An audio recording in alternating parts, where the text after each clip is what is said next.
araw po sa inyo pong lahat at narito po tayo. We shall stand before God.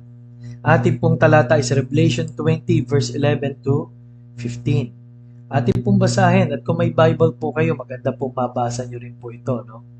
Ang Bible po ay napakahalaga para makita nyo po mismo na tinuturo po ay napakahalaga. At nakita ko ang isang malaking tronong puti at nakaupo roon ang lupa at ang langit ay tumakas sa kanyang harapan at walang natagpo ang lugar para sa kanila. Verse 12. At nakita ko ang mga patay, mga dakila at mga hamak na nakatayo sa harapan ng trono at binuksan ang mga aklat. Binuksan din ang isa pang aklat, ang aklat ng buhay. At ang mga patay ay hinatulan ayon sa kanilang mga gawa, ayon sa nakatala sa mga aklat. At iniluwa ng dagat ang mga patay na nasa kanya, at ibinigay ng kamatayan at ng Hades ang mga patay na nasa kanila, at hinatulan ng bawat tao ayon sa kanilang mga gawa. Ang kamatayan at ang Hades ay tinapon sa lawa ng apoy. Ito ang ikalawang kamatayan, ang lawa ng apoy. At ang sino mang hindi natagpo ang nakasulat sa aklat ng buhay ay tinapon sa lawa ng apoy. Alam nyo, ang tindi po nito, no? Sino mang di natagpuan sa aklat ng buhay ay itinapon sa lawa ng apoy. Ano po? At ang sabi pa po doon ay haharap tayo, no? Mayroong aklat, no? Na ang sabi ron ay lahat ng gawa ay naroon. May aklat naman na ang pangalan mo.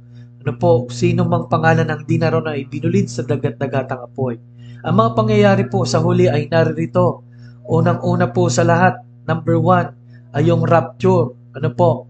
Na kung saan po tayo po ay kukunin ng Diyos yung mga tumanggap kay Kristo. At number 2, yun naman po maiiwan ay yun naman po mga maiiwan ay makaranas po ng judgment ng Diyos, no? At babalik po muli ang Panginoon sa huling pagkakataon at ito na po yung pangyayari. Pinaikli lang po natin sa ganyang paraan para po sa ating mga tagapakinig. Baka, siyempre, alam nyo na po ang detalye sa iba. Ano po?